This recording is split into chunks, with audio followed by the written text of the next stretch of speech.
Assalamualaikum warahmatullahi wabarakatuh. Bertemu dengan saya lagi, Bapak Asrori Ahmad.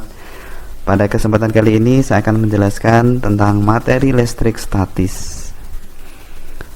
Pada kali ini listrik statis dipelajari menjadi beberapa bagian atau subbab. Yang pertama adalah gaya elektrostatis, yang kedua medan listrik, yang ketiga hukum Gauss, dan yang keempat adalah potensial listrik. Mari kita mulai dari yang pertama. Apa itu listrik statis ya? Listrik statis adalah ketidakseimbangan listrik dalam atau pada permukaan benda. Contoh fenomena listrik statis itu batang karet, kaca atau penggaris plastik yang digosok dengan sepotong kain, kemudian menyisir rambut kering dengan sisir plastik, menyetrika baju nilon, dan lain-lain. Ketika fenomena itu terjadi, kadang-kadang ada benda-benda kecil yang dia tertarik menempel pada benda yang kita gosokkan. Nah, kenapa terjadi seperti itu? Karena itu merupakan efek dari adanya gaya yang muncul pada listrik statis. Gaya elektrostatis adalah gaya yang timbul pada dua benda yang memiliki muatan listrik statik.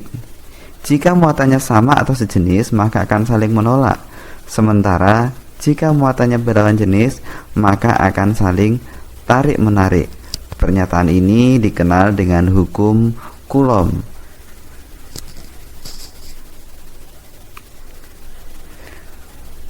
Hukum Coulomb dapat dirumuskan atau diformulasikan, yaitu F atau gaya sama dengan K konstanta dikalikan Q1, yaitu muatan pertama, Q2 besar muatan kedua, dan dibagi dengan kuadrat jarak. Atau konstanta ini bisa diuraikan menjadi 1/4pi kali epsilon 0 atau permitivitas ruang hampa. Berapa besarnya? Permitivitas ruang hampa atau vakum misalnya adalah 8,85 kali 10 pangkat minus 12 Coulomb kuadrat Newton per meter kuadrat. Sementara konstanta pembanding ini adalah 9 kali 10 pangkat 9 Coulomb kuadrat per Newton meter kuadrat. Bisa dilihat di sini, ketika ada muatan yang sejenis, maka akan terjadi gaya tolak menolak. Yang kedua, ini sejenis tetapi dia negatif, dia juga tolak menolak. Tetapi ketika ada benda yang muatannya berbeda, ini positif, ini negatif, maka dia akan saling tarik menarik. Contoh soal yang bisa kita lihat di sini. Di udara terdapat dua buah muatan 10 mikrocoulomb dan 40 mikrocoulomb terpisah dalam jarak 20 cm. Tentukan yang A berapakah besar gaya interaksi kedua muatan tersebut, dan B apabila kedua muatan ditempatkan di suatu medium yang konstanta dielektrikumnya 3, berapakah gaya yang dialami oleh muatan 40 mikrocoulomb. Yang diketahui bisa kita uraikan bahwa Q1 sebesar 10 mikrocoulomb atau 10 kali 10 pangkat minus 6 coulomb, Q2 40 kali 10 pangkat minus 6 coulomb, jaraknya adalah di dalam 1 meter menjadi 20 kali 10 pangkat minus 2 meter, dan konstanta sebesar 9 kali 10 pangkat 9. Ketika angka-angka ini dimasukkan ke dalam persamaan, maka didapatkanlah hasil sebesar K Q1 Q2 R kuadrat, maka hasil akhirnya adalah 90 Newton. Kemudian yang kedua, dua buah benda masing-masing bermuatan listrik 3 mikrocoulomb dan minus 2 mikrocoulomb yang terpisah sejauh 10 cm. Bila ketetapan Coulomb 9 kali 10 pangkat 9 Newton meter kuadrat per Coulomb kuadrat, berapakah besar gaya tarik antara kedua muatan? Ini pun hampir sama dengan yang pertama tadi. Ya, diketahui Q1 3 mikrocoulomb, Q2 minus 2 mikrocoulomb, K 9 kali 10 pangkat 9, dan jaraknya adalah 10 cm atau 0,01 meter ketika dikuadratkan jadi 0,01 meter kuadrat. Kita masukkan saja persamaannya. F sama dengan K Q1 Q2 per R kuadrat. Ketika kita masukkan angka dan kita lakukan proses perhitungan, maka didapatkan besarnya gaya Coulomb, yaitu sebesar 540 Newton. Yang kedua, yaitu tentang medan listrik. Apa itu medan listrik? Medan listrik adalah ruang di sekitar muatan listrik yang apabila ada muatan lain, maka akan mengalami gaya listrik atau gaya Coulomb. Medan listrik ini terjadi di sekitar muatan listrik. Bisa muatan positif, bisa juga muatan negatif yang dia akan memberikan garis-garis gayanya. Kata kita lihat di sini, muatan A, muatan B, itu garis gayanya kalau dia positif dia cenderung akan keluar. Oleh karena itu dia akan saling tolak menolak, kelihatan di sini. Sedangkan muatan negatif juga sama. Kalau muatan positif dan negatif apa yang terjadi? Kalau negatif itu cenderung menerima, sehingga kalau ada muatan positif dan negatif itu mereka akan saling tarik menarik. Bagaimana persamaan dari medan listrik?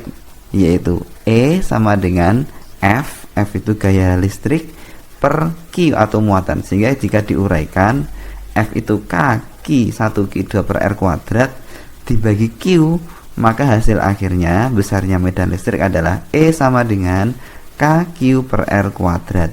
Persamaannya hampir sama dengan gaya listrik, tetapi di sini hanya memuat satu muatan.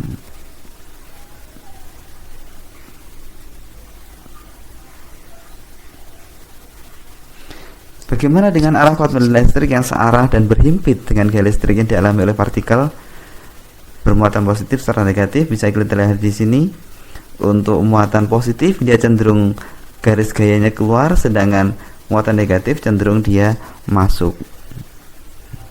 Contoh soal yang pertama, berapa kuat medan listrik bila muatan Q sama dengan 4 kali 10⁹ Coulomb mempunyai gaya Coulomb sebesar 400 Newton? Maka di sini bisa kita ketahui dulu Q yaitu 4 kali 10⁹, F-nya 400. Jika dimasukkan dalam persamaan, E sama dengan F per Q, F-nya 400, Q-nya 4, 10⁹, hasil akhirnya adalah 1 kali 10⁻11 Newton per Coulomb. Itu besar kuat medan listrik yang terjadi.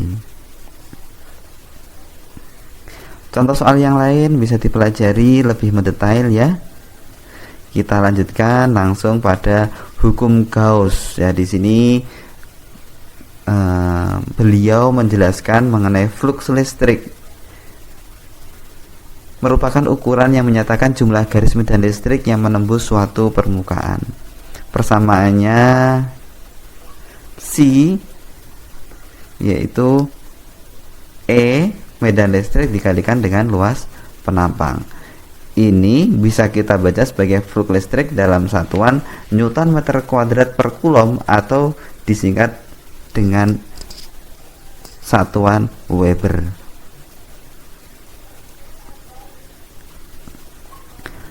Hukum Gauss itu menyatakan bahwa jumlah garis medan yang menembus suatu permukaan tertutup sebanding dengan jumlah muatan listrik yang dilingkupi oleh permukaan tertutup tersebut.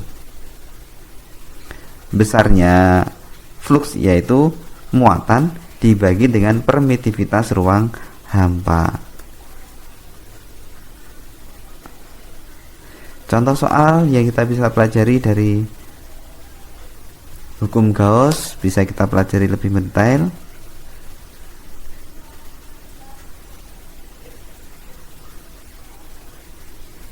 Yang berikutnya kita lanjutkan saja dulu ya, yaitu tentang potensial listrik. Apa itu potensial listrik ya? Potensial listrik pada suatu titik merupakan besarnya energi potensial tiap satuan muatan positif yang berada di titik tersebut. Persamaannya adalah V, potensial listrik itu energi potensial dibagi dengan muatan, atau kalau kita uraikan yaitu K Q per R.